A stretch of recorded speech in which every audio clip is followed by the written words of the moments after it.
Hi hello everyone welcome back my channel TVK railways and blog channel. So నా పేరు వచ్చి బాలకృష్ణ. నేను Indian రైల్వేలో టెక్నీషియన్గా జాబ్ చేస్తున్నాను. సో ఈరోజు వీడియో ఏంటంటే RRB NTPC. So railway recruitment board నుండి ఎన్టీపీసీ అంటే non technical popular category. So మనం ఎప్పుడు నుండి ఎదురు చూస్తున్న ఈ యొక్క ఎన్టీపీసీ పోస్టులు ఎప్పుడెప్పుడు వస్తాయని చాలామంది అయితే దీని గురించి చాలా వెయిట్ చేస్తున్నారు. సో మనకైతే లాస్ట్ 2019లో అయితే ఈ ఎన్టీపీసీ నోటిఫికేషన్ అయితే వచ్చింది. సో ఇప్పుడు 5 years అవుతుంది. ఇంతవరకు ఎటువంటి నోటిఫికేషన్ కూడా రైల్వే నుండి అయితే లేదు. సో మనకైతే నెక్స్ట్ జూన్లో అయితే జూన్ ఫస్ట్ వీక్లో అయితే మనకైతే ఎన్టీపీసీ సంబంధించి నోటిఫికేషన్ అయితే రాబోతుంది. సో చాలామందికి అనమాట ఈ ఎన్టీపీసీ అంటే ఏంటి, ఎన్టీపీసీలో ఏ పోస్టులు ఉంటాయి, దీనికి కావాల్సిన క్వాలిఫికేషన్ ఏంటి, సెలక్షన్ ప్రాసెస్ ఏ విధంగా ఉంటుంది, ఏజ్ లిమిట్ ఎలా ఉండబోతుంది, ఎంత ఏజ్ లిమిట్ ఉండాలి, సెలక్షన్ ప్రాసెస్ ఏ విధంగా ఉంటుంది, దీనికి ఏ పోస్ట్కి ఏ మెడికల్ స్టాండర్డ్ ఉంటుంది అనేది చాలామందికి అయితే ఐడియా లేదు. సో అలాంటి వాళ్ళకి అనమాట ఈ యొక్క వీడియో అనేది యూస్ఫుల్ అవుతుంది అనుకుంటున్నాను. సో ఏంటంటే ఎన్టీపీసీ అంటే నాన్ టెక్నికల్ పాపులర్ కేటగిరీ అనమాట. సో దీంట్లో నెంబర్ ఆఫ్ పోస్టులు ఉంటాయి అనమాట. మనం కనుక ఇంటర్మీడియట్ క్వాలిఫికేషన్ ఉన్నట్లయితే ఏ పోస్ట్కి ఎలిజిబిలిటీ అవుతాం, డిగ్రీ క్వాలిఫికేషన్ ఉన్నట్లయితే ఏ పోస్ట్కి ఎలిజిబిలిటీ అవుతాం. అదేవిధంగా టైపింగ్ స్కిల్స్ ఉంటే మనం ఏ పోస్ట్కి అప్లై చేసుకోవచ్చు. టైపింగ్ స్కిల్స్ కూడా దీంట్లో అన్ని పోస్టులకి టైపింగ్ స్కిల్స్ కావాలా, లేకపోతే కొన్ని పోస్టులకే కావాలా, లేకుంటే అన్ని పోస్టులు కూడా మనం టైపింగ్ స్కిల్స్ అవసరమా లేదనేది ఈ వీడియోలో అయితే మీకైతే ఎక్స్ప్లెయిన్ చేస్తాను.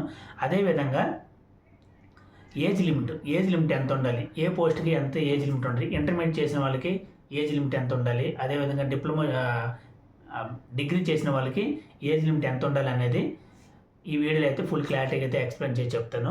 సో దాంతోపాటు ఏంటంటే ఇంతవరకు మన ఛానల్ ఎవరైతే సబ్స్క్రైబ్ చేసుకోలేదో సబ్స్క్రైబ్ చేసుకోండి. చాలామంది చూస్తున్నారు కానీ ఎవరు కూడా లైక్ చేయడం లేదు. లైక్ చేయండి. లైక్ చేయడం వల్ల ఈ యొక్క వీడియో అనమాట ఇంకొంతమందికి అనేది రికమెండెడ్ అయ్యి ఈ యొక్క ఇన్ఫర్మేషన్ అనేది వాళ్ళ వరకు అనేది చేరుతుంది, వాళ్ళకి కూడా యూస్ఫుల్ అవుతుంది అనమాట. సో మీకు ఎలా యూజ్ అవుతుందో వాళ్ళకి కూడా యూస్ఫుల్ అవుతే బాగుంటుందని నా యొక్క అభిప్రాయం.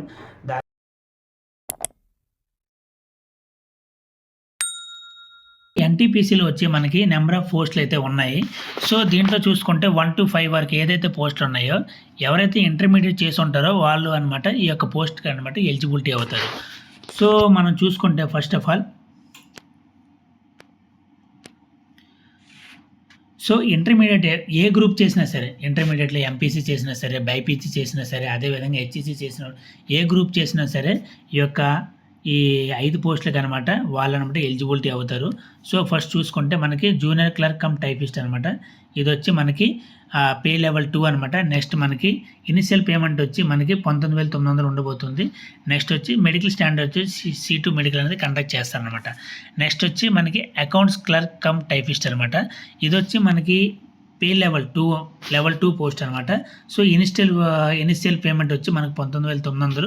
సో మెడికల్ స్టాండర్డ్ వచ్చి C2 మెడికల్ అనేది కండక్ట్ చేయడం అయితే జరుగుతుంది. సో నెక్స్ట్ వచ్చి జూనియర్ టైమ్ కేఫర్ అనమాట. సో ఇది వచ్చి మనకి లెవెల్ 2 పోస్ట్ అనమాట. ఇనిషియల్ పేమెంట్ వచ్చి 19,900. సో మెడికల్ స్టాండర్డ్ వచ్చి C2 మెడికల్ అనేది ఈ పోస్ట్ కూడా కండక్ట్ చేయడం అయితే జరుగుతుంది. నెక్స్ట్ వచ్చి ట్రైన్స్ క్లర్క్ అనమాట. సో ట్రైన్ క్లర్క్స్ ఏదైతే ఉందో దానికి లెవెల్ 2 పోస్ట్ అనమాట. సో ఇనిషియల్ పేమెంట్ వచ్చి కూడా మనకి 19,900 ప్లస్ మెడికల్ స్టాండర్డ్ వచ్చి A3 మెడికల్. ఏదైతే ట్రైన్స్ క్లర్క్ ఉందో దానికి A3 మెడికల్ అనేది మెడికల్ స్టాండర్డ్ అనేది ఉండబోతుంది అనమాట. సో నెక్స్ట్ వచ్చి కమర్షియల్ కమ్ టికెట్ క్లర్క్ అనమాట. సో ఈ పోస్ట్ ఉంది కదా, సో ఈ పోస్ట్ అనమాట మనకి లెవెల్ 3 పోస్ట్ అనమాట. ఇనిషియల్ పేమెంట్ వచ్చి 21,700 అనమాట. సో దీని మెడికల్ స్టాండర్డ్ వచ్చి మనకి B2 మెడికల్ అనేది కండక్ట్ చేస్తారు. సో ఓవరాల్గా చూసుకుంటే మనకి 1 నుండి 3 వరకు ఏదైతే ఉందో దాన్ని C2 మెడికల్ కండక్ట్ చేస్తారు. సో ట్రైన్ క్లర్క్ అనమాట మనకి A3 మెడికల్ అనేది కండక్ట్ చేస్తారు. So commercial cum ticket clerk వచ్చి మనకి B2 మెడికల్ అనేది కండక్ట్ చేయడం అయితే జరుగుతుంది. సో ఎవరైతే ఈ 5 పోస్టులు ఉన్నాయి కదా 1 to 5 ఇంటర్మీడియట్ ఎవరైతే కంప్లీట్ చేసి ఉంటారో ఈ యొక్క పోస్టులకు అన్నిటికీ కూడా ఎలిజిబిలిటీ అవుతారు. ఏ గ్రూప్ తీసినా సరే ఈ పోస్టులకు అనేది ఎలిజిబిలిటీ అవుతారు. సో ఇంటర్మీడియట్ ఏదైతే మనకైతే ఈ పోస్టులు అయితే ఉన్నాయో ఇంటర్మీడియట్ క్వాలిఫికేషన్ ఎవరైతే ఉందో వాళ్ళు అనమాట ఈ పోస్టులకు ఎలిజిబిలిటీ ఉంది.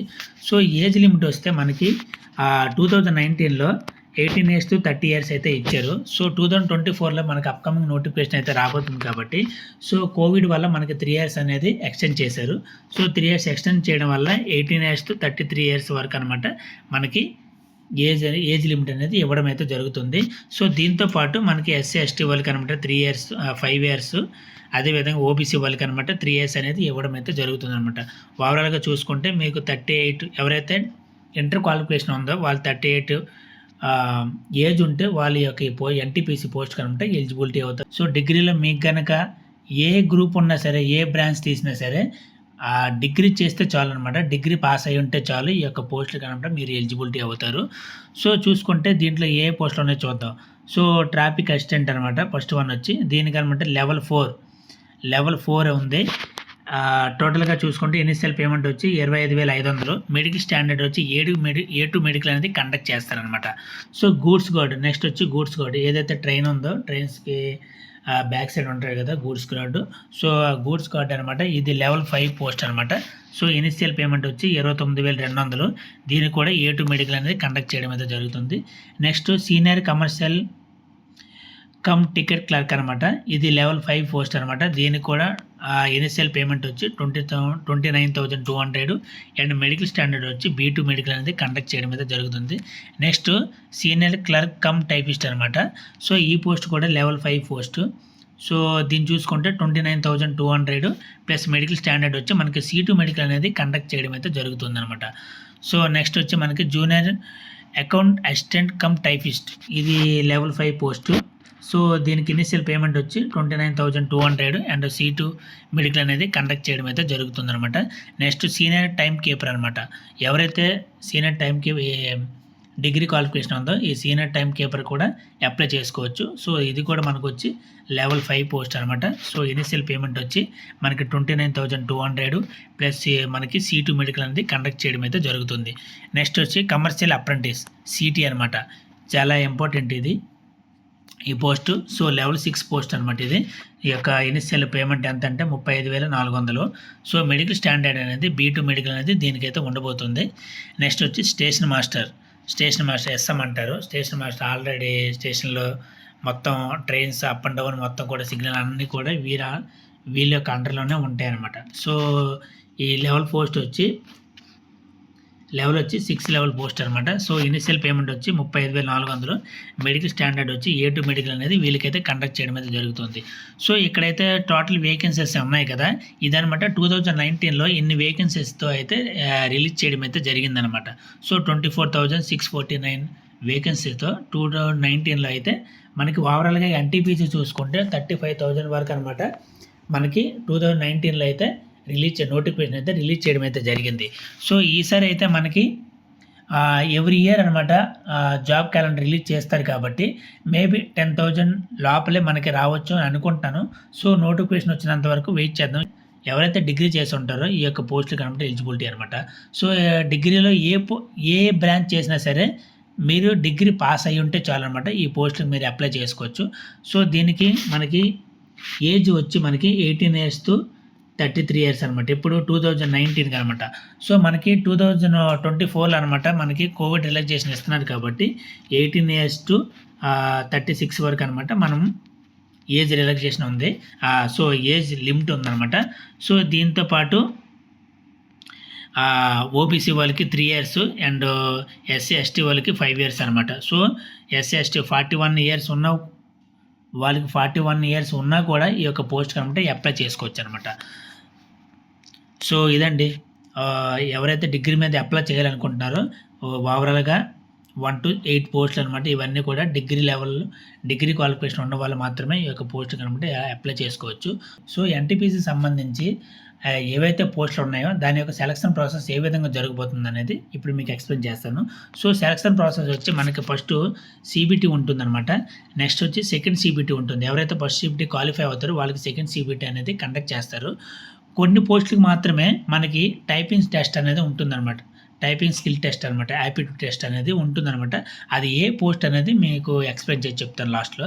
సో అదేవిధంగా ఎవరైతే టైపింగ్ టెస్ట్ ఇది కంప్లీట్ అయిన తర్వాత వాళ్ళకి డాక్యుమెంట్ వెరిఫికేషన్ ఉంటుంది. దాని తర్వాత వాళ్ళకి మెడికల్ ఎగ్జామినేషన్ అనేది కండక్ట్ చేయడం అయితే జరుగుతుంది. సో ఓవరాల్గా చూసుకుంటే మనకి సెలక్షన్ ప్రాసెస్ అనేది ఈ 5 స్టెప్పుల్లో అయితే జరుగుతుందనమాట. రిక్రూట్మెంట్ ప్రాసెస్లో ఫస్ట్ స్టేజ్ ఏంటి, CBT 1 అనమాట. CBT 1 అనేది మనకైతే కండక్ట్ చేయడం అయితే జరుగుతుంది అందరికి కూడాను. సో CBT 1 అనేది ఇంటర్మీడియట్ అండ్ డిగ్రీ చేసిన వాళ్ళు కూడా అనమాట అందరు కూడా CBT 1 అనేది కామన్ ఎగ్జామ్ అనమాట. మనకి టైమింగ్ ఎన్ని నిమిషాలు అంటే 90 మినిట్స్ అనేది టైమింగ్ ఇవ్వడం అయితే జరుగుతుంది. టోటల్ క్వశ్చన్స్ ఎన్ని ఉంటాయంటే 100 క్వశ్చన్స్ అనేది ఉండడం అయితే జరుగుతుంది. సో ఓవరాల్గా ఈ 100 క్వశ్చన్స్ ఏ సబ్జెక్ట్ నుండి ఇస్తారనేది కూడా దీంట్లో కూడా క్లారిటీగా ఇవ్వడం అయితే జరిగింది. సో ఫస్ట్ ఆఫ్ ఆల్ చూసుకుంటే జనరల్ అవేర్నెస్ నుండి మనకి 40 మార్క్స్ అయితే రాబోతున్నాయి. అదేవిధంగా మ్యాథమెటిక్స్ నుండి 30 క్వశ్చన్స్ రాబోతున్నాయి. అదేవిధంగా రీజనింగ్ నుండి మనకి 30 క్వశ్చన్స్ అయితే ఇవ్వడం అయితే జరుగుతుంది. ఓవరాల్గా చూసుకుంటే మనకి 100 క్వశ్చన్స్ అనేది ఇవ్వడం జరుగుతుంది. దీంట్లో మనకి టైమింగ్ అనేది 90 మినిట్స్ ఇవ్వడం అయితే జరిగింది. సో ఈ CBT 1 అనమాట. సో దీనికి కూడా మనకి 1/3 అనేది నెగిటివ్ మార్క్ అనేది ఉందన్నమాట. నెక్స్ట్ CBT 1 అనేది ఎవరైతే క్వాలిఫై అవుతారో వాళ్ళకనమాట సపరేట్గా అంటే వాళ్ళ లెవెల్ సంబంధించి వాళ్ళు సపరేట్గా వాళ్ళకి CBT 2 అనేది కండక్ట్ చేయడం అయితే జరుగుతుందన్నమాట. సో టోటల్ టైమింగ్ వచ్చి మనకి 90 మినిట్స్ ఇవ్వడం అయితే జరుగుతుంది. సో నెంబర్ ఆఫ్ క్వశ్చన్స్ ఏంటంటే 120 క్వశ్చన్స్ అయితే ఇవ్వడం అయితే జరుగుతుంది. CBT 1కి అయితే 100 క్వశ్చన్సే ఉన్నాయి 100 మార్క్స్కి. సో CBT 2కి అనమాట 120 క్వశ్చన్స్ ఇవ్వడం అయితే జరుగుతుంది 120 మార్క్స్కి అనమాట. సో ఈ క్వశ్చన్స్ ఎక్కడెక్కడ ఏ సబ్జెక్ట్ నుండి ఏ సిలబస్ నుండి ఇవ్వబోతున్నారంటే జనరల్ అవేర్నెస్ నుండి 50 మార్క్స్ అయితే రాబోతున్నాయి. సో మ్యాథమెటిక్స్ నుండి అయితే 35 రాబోతున్నాయి. అదేవిధంగా రీజనింగ్ నుండి 35 మార్క్స్ అయితే రాబోతున్నాయి అనమాట. సో ఓవరాల్గా చూసుకుంటే మనకి 120 మార్క్స్కి అనేది 120 క్వశ్చన్స్ అనేది ఇవ్వడం జరుగుతుంది. టోటల్ టైమింగ్ వచ్చి మనకి 90 మినిట్స్ అనేది టైమింగ్ అయితే ఇవ్వడం అయితే జరుగుతుంది. దీంట్లో కూడా 1/3 నెగిటివ్ మార్క్ అనేది ఉంటుందన్నమాట. సో సిలబస్ పరంగా చూసుకుంటే సిలబస్ ప్యాటర్న్ అసలు ఈ సిలబస్ ప్యాటర్న్ ఏ విధంగా ఉంటుంది. సో మనకి ఏదైతే CBT 1 CBT 2 అనేది సిలబస్ అనేది ఒకటే కామన్ సిలబస్ అనమాట. సో మీకు మ్యాథమెటిక్స్ నుండి ఈ యొక్క నెంబర్ సిస్టమ్ డెసిమల్స్ కానీ ఫ్రాక్షన్స్ కానీ LCM SCF ఆ విధంగా కొన్ని టాపిక్స్ అయితే ఇవ్వడం అయితే జరిగింది. అదేవిధంగా జనరల్ ఇంటెలిజెన్స్ అండ్ రీజనింగ్ నుండి కూడా కొన్ని టాపిక్స్ అయితే ఇవ్వడం అయితే జరిగింది. సో ఇదే టాపిక్ నుండి మనకైతే క్వశ్చన్స్ అయితే ఇవ్వడం అయితే జరుగుతుంది. నెక్స్ట్ వచ్చి జనరల్ అవేర్నెస్ నుండి అయితే మనకి కరెంట్ అఫైర్స్తో పాటు మనకి స్టాటిక్ జీకే ఏదైతే ఉందో స్టాటిక్ జీకే అంటే జనరల్ సైన్స్ అన్నీ కూడా హిస్టరీ అండ్ పాలిటీ అన్నీ కలిపి కూడా మనకి CBT 1కి అయితే 40 మార్క్స్ ఇవ్వబోతున్నారు 40 క్వశ్చన్స్ ఇవ్వబోతున్నారు. అదే CBT 2కి అయితే మనకి 50 క్వశ్చన్స్ అయితే ఈ యొక్క జనరల్ అవేర్నెస్ నుండే మనకైతే రాబోతున్నాయి అనమాట. సో ఓవరాల్గా చూసుకుంటే CBT 1కి CBT 2కి వచ్చి కామన్ అనమాట. ఈ యొక్క ఏదైతే సిలబస్ ఉందో కామన్ సిలబస్ అనేది ఇవ్వడం అయితే జరుగుతుంది. NTPC సంబంధించి ఈ 1 to 13 వరకు అయితే పోస్ట్ అయితే ఇవ్వడం అయితే జరిగింది. CBT అనేది కామన్ అనమాట. కామన్ అన్ని పోస్టులు కూడా CBT 1 అనేది కామన్ అనమాట. సో నెక్స్ట్ మనకు వచ్చి CBT 2 ఎవరైతే ఉన్నారో లెవెల్ 2 పోస్ట్కి సపరేట్గా జరుగుతుంది అనమాట. కామన్గా లెవెల్ 2 పోస్ట్ జరుగుతుంది. అదేవిధంగా ఆ లెవెల్ 3 పోస్ట్కి అనేది సపరేట్గా జరుగుతుంది. అదేవిధంగా లెవెల్ 4 ఏదైతే పోస్ట్ ఉందో దానికి సపరేట్గా CBT 2 కండక్ట్ చేయడం అయితే జరుగుతుంది. లెవెల్ 5 and 6 వీళ్ళకి కూడా అనమాట. లెవెల్ 5 ఉన్న వాళ్ళకి ఎవరైతే లెవెల్ 5 ఉంటారో లెవెల్ 5 పోస్టులు ఏవైతే ఉన్నాయో వాళ్ళకి సపరేట్గా CBT 2 అనేది కండక్ట్ చేస్తారు. సో అదేవిధంగా లెవెల్ 6 పోస్ట్ ఏదైతే ఉందో commercial apprentice and station master ఉన్నారు వాళ్ళందరూ కూడా అనమాట. వీళ్ళందరూ కూడా సపరేట్ లెవెల్ వైజ్గా సపరేట్గా వీళ్ళు కూడా CBT 2 అనేది కండక్ట్ చేయడం అయితే జరుగుతుందన్నమాట. సో టైపింగ్ స్కిల్ టెస్ట్ ఎవరికి ఉండాలి. So junior clerk cum typist ఉంది కదా వాళ్ళకనమాట యాప్టిట్యూడ్ టెస్ట్ అనేది ఉంటుందన్నమాట. స్కిల్ టెస్ట్ అనేది ఉంటుంది. అదేవిధంగా అకౌంట్స్ క్లర్క్ కమ్ టైపిస్ట్ ఎవరైతే ఉందో వాళ్ళు కూడా ఉంటే టైపింగ్ అనేది ఉండబోతుంది అనమాట.